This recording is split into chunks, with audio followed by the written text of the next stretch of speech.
The observation vessel hung silently in the darkness of space, above a world that no living creature had touched in 3,000 years. An ambassador Vlog of the Sithrani Collective stood before a gathering of diplomats from 12 different civilizations who had traveled across the galaxy to witness something terrible and magnificent at the same time. "Welcome to Korthax Prime," Vlog announced in a voice that carried the weight of ancient warnings. "This planet has been under quarantine since before most of your species achieved space travel, and today you will understand why we have kept it sealed away from all contact." The viewing deck stretched wide with transparent walls that showed the planet below. A world of dark mountains and red valleys, where storms of fire danced across the horizon like angry spirits searching for prey. And every alien present felt a chill run through their bodies as they gazed upon this forbidden place commander Zethrak. Of the Marvani stepped forward with his forearms crossed over his chest, and his yellow eyes narrowed with suspicion as he spoke in a rough and gravelly tone. "We've all heard the stories about this world and the beast that lives upon it. But I wonder if perhaps these tales have grown larger than the truth over so many centuries of retelling." Vlog turned to face the commander with an expression that held no amusement and no patience for doubt. "The Viraxis is not a story or a legend or a myth passed down by frightened ancestors," the ambassador replied firmly. "It is a creature that has killed every expedition sent to study it, destroyed every probe that approached its territory, and driven entire crews mad with nothing more than its presence." Murmurs spread through the assembled diplomats as they considered these words, and many of them shifted uncomfortably where they stood, because the reputation of the Viraxis had reached every corner of known space. Creature was described as a dragon of impossible size, with scales harder than the armor of warships and breath that burned hotter than the cores of dying stars. But worst of all was its mind, a telepathic force that could reach into the thoughts of any being and fill them with terror so complete that death seemed like a mercy at the far end of the observation deck. A door slid open and 3 figures walked through to join the gathering. And Vlog noticed them immediately because they were the representatives of the newest species to join the galactic community. Daniel Harris was a tall man with brown hair and kind eyes that seemed to take in everything around him with quiet intelligence. And beside him walked his wife Laura, whose gentle smile could put anyone at ease, even in the strangest of circumstances. But it was the small figure between them that drew the most attention from the alien diplomats. A little girl no more than 7 years old with golden hair tied back in a ponytail and bright, curious eyes that sparkled with wonder as she looked out at the planet below. "Ambassador Harris." Vlog greeted them with a formal nod. "I was not informed that you would be bringing a child to this observation mission." Daniel placed a protective hand on his daughter's shoulder and offered an apologetic smile to the Sithrani diplomat. "My apologies for any confusion, Ambassador Vlog, but our daughter Molly was already traveling with us when we received the invitation, and we could not arrange alternative care on such short notice." Several alien representatives exchanged worried glances because bringing a child to observe the most dangerous creature in the galaxy seemed like a terrible idea, and Commander Zethrak made no effort to hide his disapproval. Humans are strange indeed if they think a youngling belongs anywhere near this cursed world. The Morvani grumbled loudly enough for everyone to hear. Laura Harris met the commanders, gazed without flinching, and spoke in a voice that was polite but carried an edge of steel.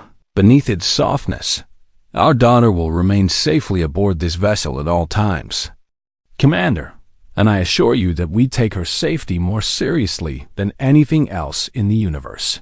Molly tugged on her father's sleeve and pointed toward the viewing window with excitement dancing in her eyes. "Daddy, look at all the red colors down there," she said with childlike wonder. "It looks like someone spilled paint all over the mountains and forgot to clean it up." Daniel knelt down beside his daughter and looked out at Korthax Prime through her innocent perspective, seeing not a world of death and danger, but simply a place full of interesting colors and strange shapes. It does look like that. Doesn't it, sweetheart? He said warmly.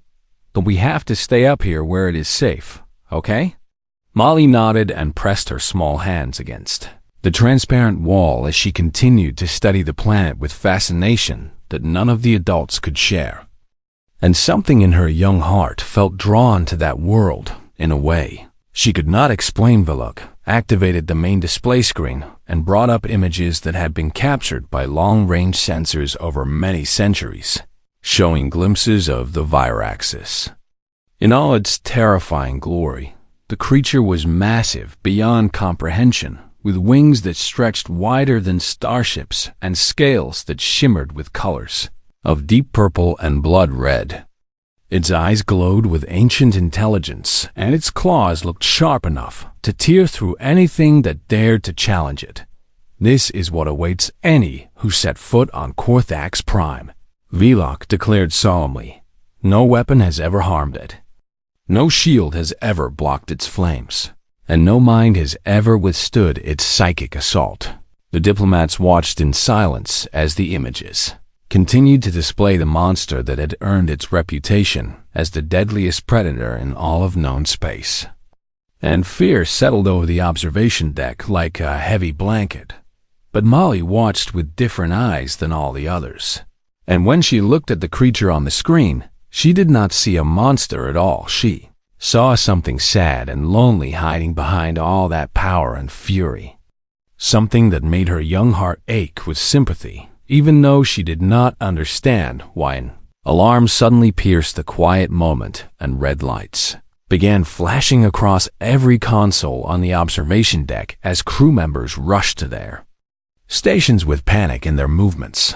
Sensors are detecting movement. A technician shouted with fear, cracking his voice. The Viraxis is emerging from its mountain lair. Every alien on the deck fell absolutely silent as they watched the distant mountain on the planet below. And from its peak, a shadow began to rise that blocked out the glow of the red storms behind it. The dragon had awakened, and the galaxy would never be the same again.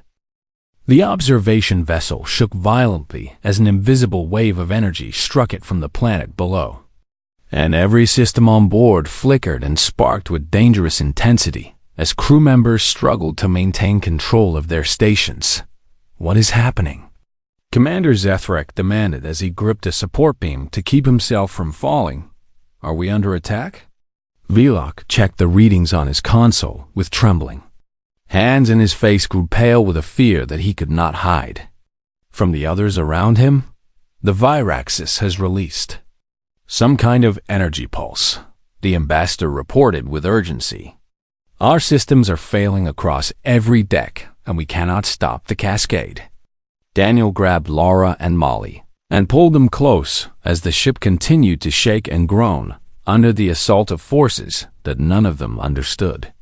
And his mind raced through options for keeping his family safe. We need to get to our shuttle, he said firmly to his wife. If this ship goes down, we need an escape route ready.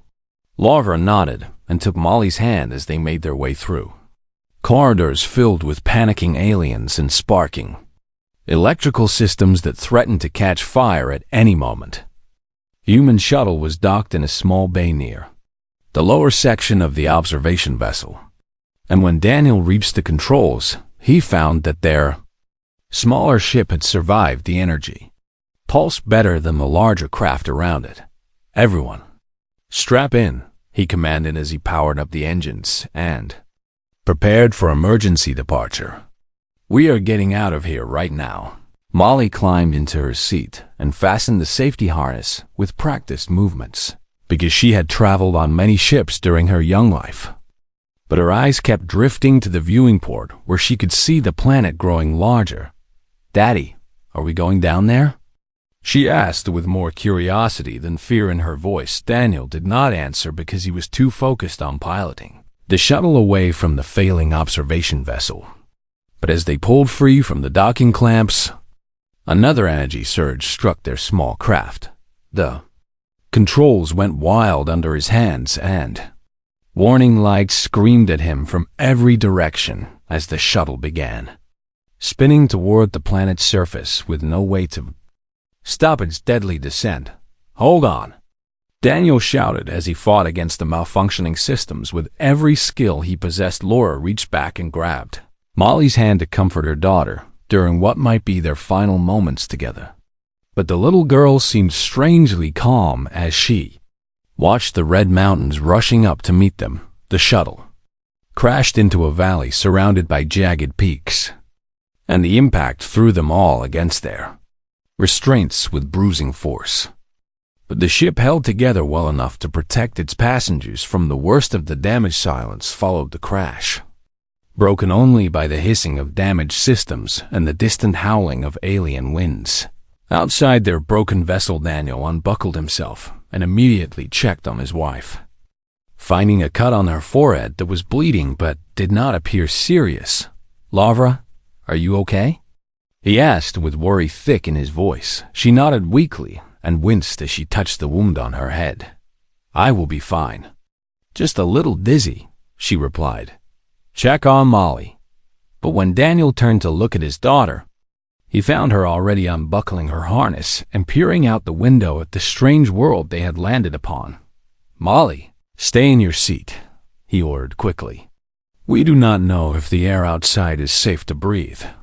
The little girl pointed at a small screen near her seat that showed environmental readings from sensors outside the shuttle.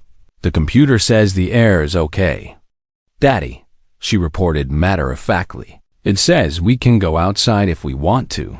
Daniel moved to the main console and tried to activate the communications array, hoping to send a distress signal to anyone who might come to rescue them.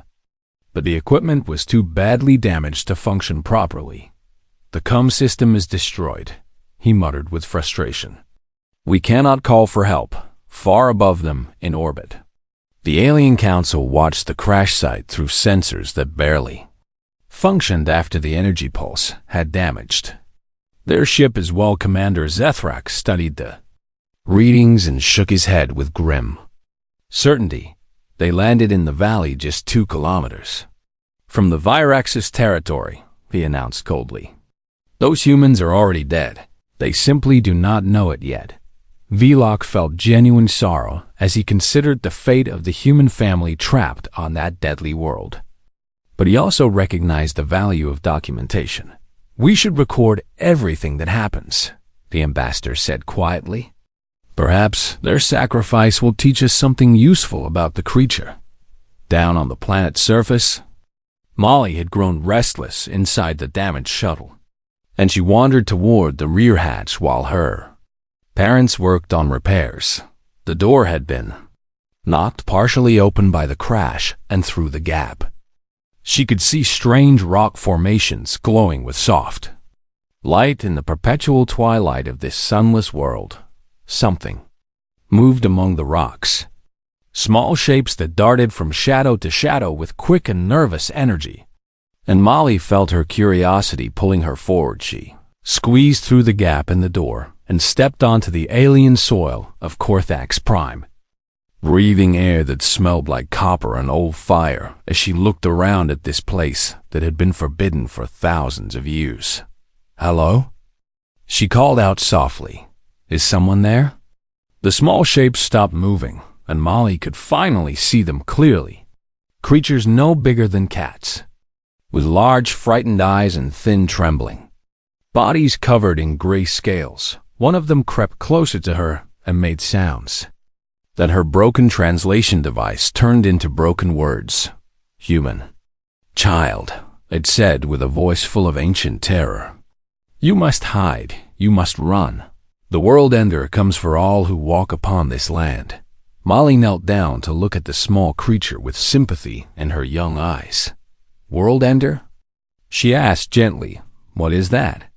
Before the creature could answer, the ground beneath their feet began to shake with rhythmic force, like the footsteps of something impossibly large approaching from beyond the mountains. The small creatures scattered in panic and disappeared into cracks in the rocks as they fled from something that Molly Could not yet see, but could definitely feel growing closer. Molly. Daniel's voice rang out with fear as he emerged from the shuttle and saw his daughter standing alone in the open. Get back here right now. He ran to her and scooped her up in his arms as Lavra appeared behind him with terror on her face. The shaking grew stronger, and a shadow fell over the valley as something rose above the mountain peaks. Something with wings that stretched across the sky and eyes that glowed with the fire of ancient stars. The Viraxis had found them, and there was nowhere left to run. The Viraxis descended from the sky like a nightmare given physical form, its massive body blocking out the dim light that filtered through the stormy clouds above Korthax.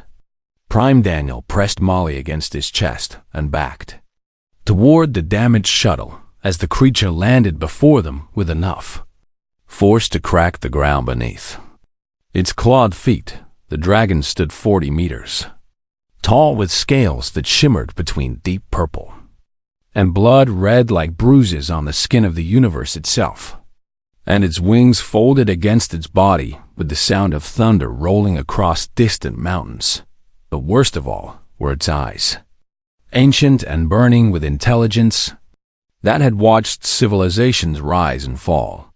While it remained alone on this forsaken world, Daniel felt something press against his mind like cold fingers pushing through his thoughts. And suddenly every fear he had ever known came rushing back with overwhelming power. He saw his parents dying. He saw his wife suffering. He saw his daughter lost and crying for help that would never come. And the visions were so real that he could not tell them apart from true memories. His legs gave out beneath him, and he collapsed to the ground with Molly tumbling from his arms as the psychic assault stripped away his ability to stand or think or do anything except feel. Terra Laura screamed and tried to reach her husband, but the same invisible force struck her mind, and she fell beside him with tears streaming down her face as nightmares flooded her consciousness. "Daddy!" Molly cried out as she scrambled to her father's side. "Mommy, what is wrong? Why are you crying?"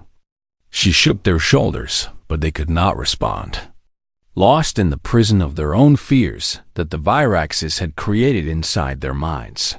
Far above in orbit, the alien council watched through sensors that still barely functioned after the energy pulse had damaged their systems. "The creature is using its psychic abilities," Velok reported with horror in his voice. "The adult humans have been completely incapacitated by the mental assault." Commander Zethrak leaned forward with grim interest as he studied the readings on his screen. "What about the child?" he asked. "Our bioscanners are showing something unusual." Velok checked the data, and his eyes widened with disbelief at what the numbers revealed. "The child's vital signs are completely stable," he announced with shock. "Her heart rate is normal. Her brain activity shows no signs of fear response. She is somehow unaffected by the Viraxis." The other diplomats gathered around to see this impossible information for themselves, muttering in confusion about what it could mean on the planet's surface. Molly stood up and turned to face the enormous dragon that loomed over her family like death itself, waiting to strike. The Viraxis stared down at this tiny creature that did not flee or cower or collapse like all the others. And something like confusion flickered behind its burning eyes. It sent another wave of psychic terror toward the little girl. Stronger than before, powerful enough to shatter the minds of warriors and drive entire armies mad with fear. Molly blinked and tilted her head to one side like she was trying to understand the question, asked in a language she did not speak. "That tickles," she said simply. The dragon froze. And for the first time in 3,000 years, the most dangerous creature in the galaxy did not know what to do next. Molly took a step toward the Viraxis and then another, walking across the broken ground with the confidence of a child who had not yet learned to be afraid of things she did not understand. "Hello," she called up to the massive beast. "My name is Molly. What is your name?" The Viraxis lowered its enormous head toward this strange, small being that approached without weapons or fear or any of the hostility that had defined every encounter it had experienced since the death of its own kin Velok. Watched the sensors with his mouth hanging open in astonishment. "She's approaching it," he whispered. "The child is actually walking toward the Viraxis of her own free will." "Impossible," Commander Zethrak declared. "No creature in the galaxy would willingly approach that monster." But Molly continued forward until she stood directly beneath the dragon's lowered head, close enough to see the patterns in its scales and the ancient wisdom hidden behind the fire in its eyes. "You look sad," she observed with the honest perception that only children possess. "Are you lonely out here all by yourself?" The Viraxis made a sound deep in its chest that rumbled through the ground like an earthquake. But it was not a roar of anger or a growl of threat. It was something closer to a sigh, the release of pain held inside for longer than most species had existed. "My mommy says that being lonely is one of the worst feelings in the whole universe," Molly continued as she sat down cross-legged on the rocky ground before the beast. "She says that everyone needs friends, even grumpy people who pretend they want to be alone." The dragon settled its massive body onto the ground as well, folding its legs beneath it in a position that brought its head down to Molly's level. Its psychic emanations shifted from terror to something else entirely. Waves of emotion that the girl could not fully understand but could definitely feel. "In my favorite book, there is a dragon named Sparkle, who everyone thinks is mean and scary," Molly said conversationally. "But really, Sparkle is just sad because all the other dragons flew away and left her behind. And she only gets happy again when a little girl becomes her friend." She reached into her pocket and pulled out a small toy figure, a plastic dragon with purple wings that she had brought from Earth as her favorite companion on long space journeys. "See, I have a dragon too." She showed the toy to the Viraxis. "Her name is Princess Firebreath, and she protects me from bad dreams." The creature examined the tiny toy with one enormous eye and made another rumbling sound that vibrated through Molly's small body on the observation vessel. The alien diplomats stood in complete silence as they witnessed something that defied every understanding they had of the universe and its most feared inhabitant. "The Viraxis has stopped attacking," Velok announced with wonder filling his voice. "It is just sitting there, listening to the human child talk about toys and stories." Commander Zethrak shook his head slowly as his entire worldview crumbled before him. "What are these humans?" he asked. "No one in particular. What kind of species sends their children to befriend monsters?" Below on the planet, Molly continued her one-sided conversation with the ancient dragon while her parents lay unconscious nearby. And something that had been frozen inside the Viraxis for millennia began slowly to thaw. The Viraxis remained perfectly still as Molly continued speaking to it, and the psychic waves that had tormented every living thing for thousands of years gradually shifted into something entirely different. Instead of terror and pain, the creature began projecting images directly into the little girl's mind. Pictures that told a story older than most civilizations in the galaxy. Molly saw dragons filling the skies of Korthax Prime, hundreds of them soaring together through storms of fire with scales of every color imaginable, as she felt the joy they shared as a family bound together by love and purpose. "Oh, wow," she breathed softly. "You had a big family, didn't you?"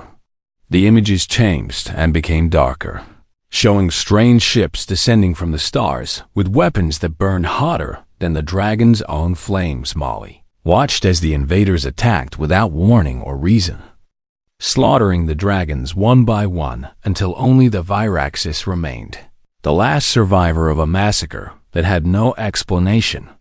"They hurt your family," Molly said, with tears forming in her eyes. "That is so mean. Why would they do that?" The Viraxis sent more images showing the aftermath. Centuries of loneliness as the last dragon waited for others to come and explain why its kind had been destroyed. But every ship that arrived brought only more weapons and more attacks. Civilizations that saw a powerful creature and assumed it must be an enemy to be eliminated. Everyone kept trying to hurt you. Molly understood with the simple clarity of childhood. So you started hurting them first because you were scared they would finish what the bad people started. The dragon lowered its head until its snout nearly touched the ground in front of the little girl. And from its ancient eyes something impossible began to fall. Tears, glowing with inner fire like molten gold, dripped from the Viraxis and hissed against the rocky ground where they landed. Molly reached out without hesitation and placed her small hand on the creature's nose, feeling warmth beneath scales that had resisted every weapon the galaxy could create. "I am so sorry," she whispered with genuine sorrow. Being alone for so long must have been really, really hard. The alien council watched this scene unfold with complete disbelief, their sensors recording data that contradicted everything they thought they knew about the universe. "The Virexis is weeping," Ambassador Vylok announced in a voice barely above a whisper. "In 3,000 years of observation, we have never seen it display any emotion except rage." Commander Zethrak stood at the back of the observation deck with his arms hanging loose at his sides and his yellow eyes wide with shock. "A fair child," he said slowly. "A human child has accomplished what fleets of warships and armies of soldiers could not achieve on the planet's surface." Daniel began to stir as the psychic assault that had overwhelmed him finally faded away completely. He opened his eyes and saw his daughter sitting beside the most dangerous creature in the galaxy, her hand resting on its snout while tears of liquid fire pooled on the ground around them. "Molly!" he gasped with fear flooding back into his heart. "Get away from that thing!" But the Viraxis did not react with hostility to his panicked voice, and Molly turned to look at her father with a gentle smile.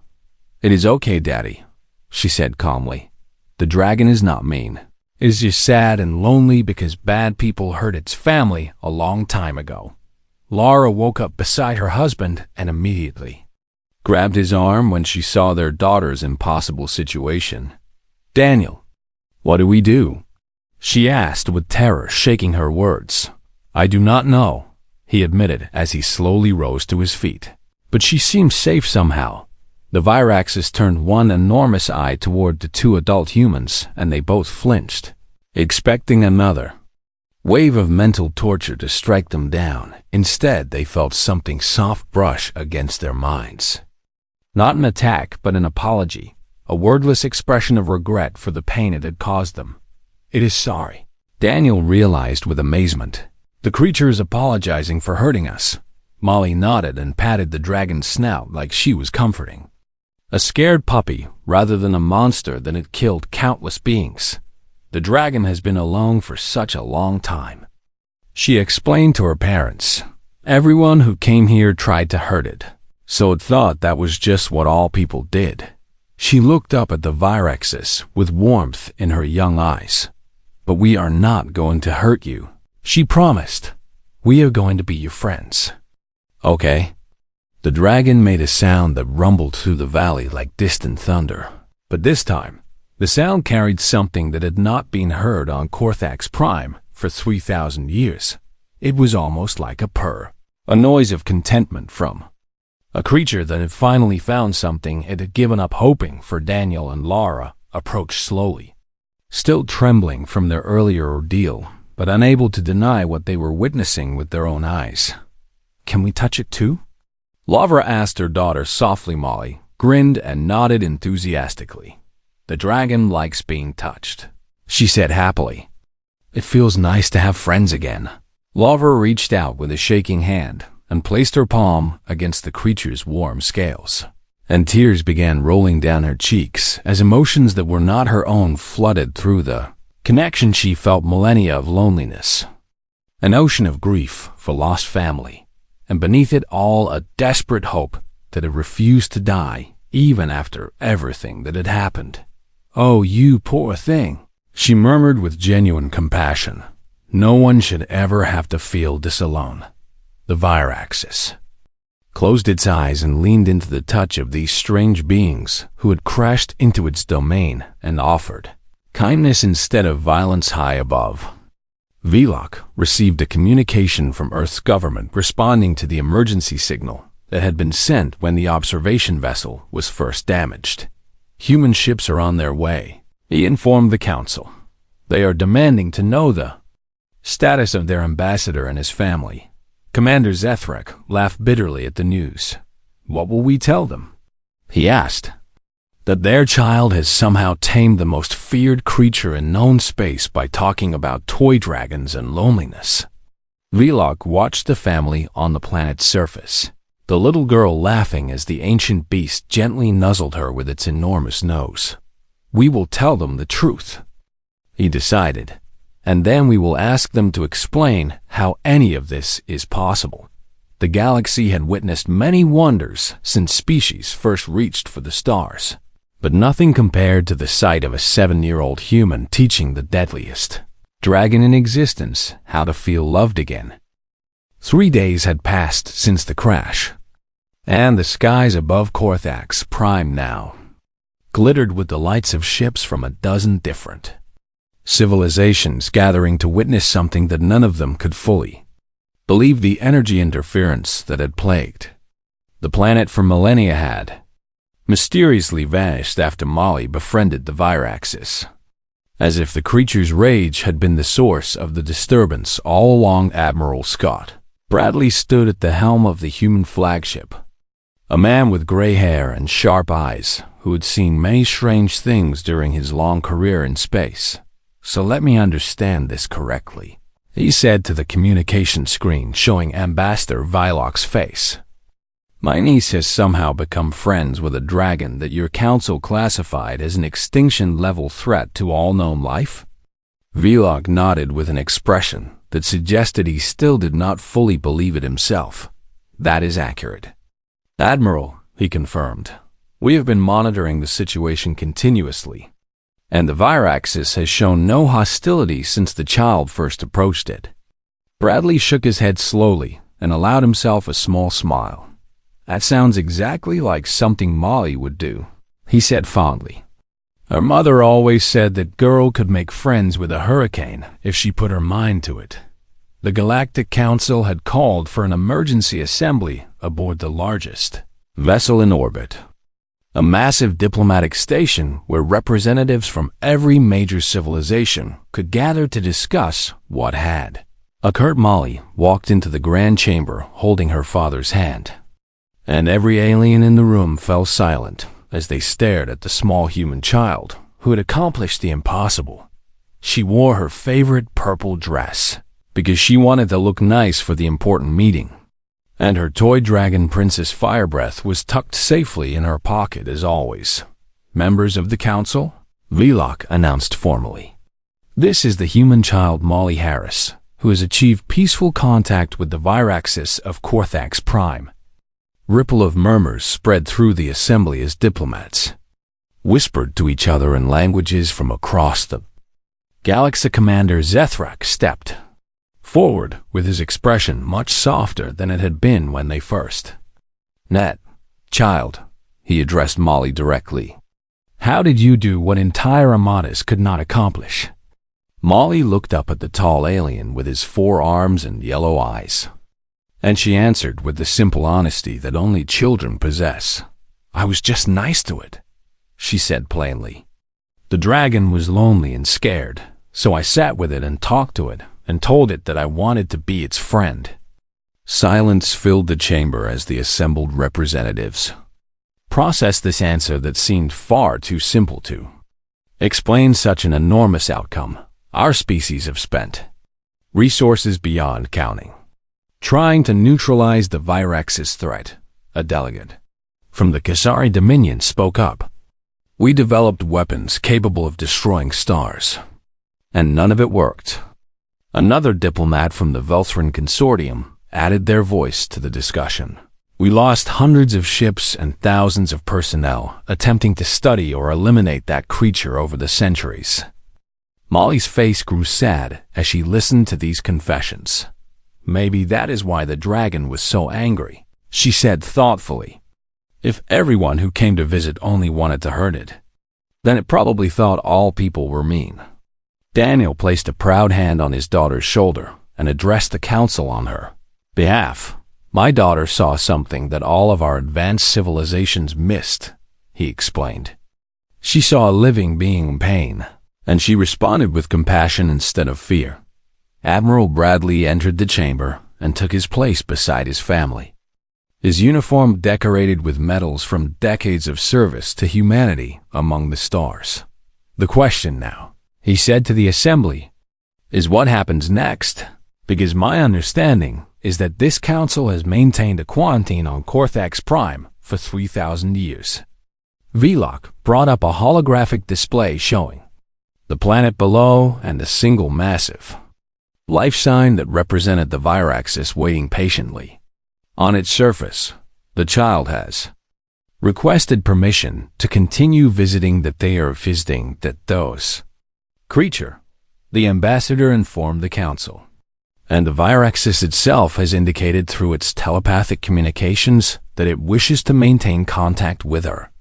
Debate erupted across the chamber as representatives argued about the implications and the risks and the unprecedented nature of this entire situation. Commander Zethrak raised all four of his arms to call for silence.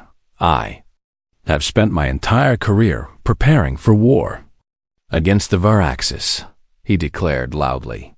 I have trained soldiers and designed weapons and planned strategies for a battle that I believed was inevitable. He paused and looked down at Molly with something like admiration in his yellow eyes. But this child has shown me that perhaps we were the ones who made that battle inevitable, he continued. By approaching the creature with hatred and fear, we ensured that it would respond in kind. The chamber fell quiet as the Morvani commander spoke words that challenged centuries of established policy. I vote to lift the quarantine, he announced firmly. And I vote to grant humanity guardianship over the Viraxis under the supervision of this remarkable young human. Other delegates began adding their voices in support, one after another, until the decision became unanimous. Vlok turned to Molly with a formal bow that honored her as an equal, despite her young age. The Galactic Council officially lifts the quarantine on Corthax Prime, he declared. Humanity is granted guardianship of the Viraxis, with Molly Harris designated as the primary liaison between our civilizations and the creature. Molly grinned so wide that her cheeks hurt, and she bounced excitedly on her feet. Does that mean I can go visit my dragon friend whenever I want? She asked hopefully. It does indeed. Vlok confirmed with the closest thing to a smile that his species could produce on the planet below.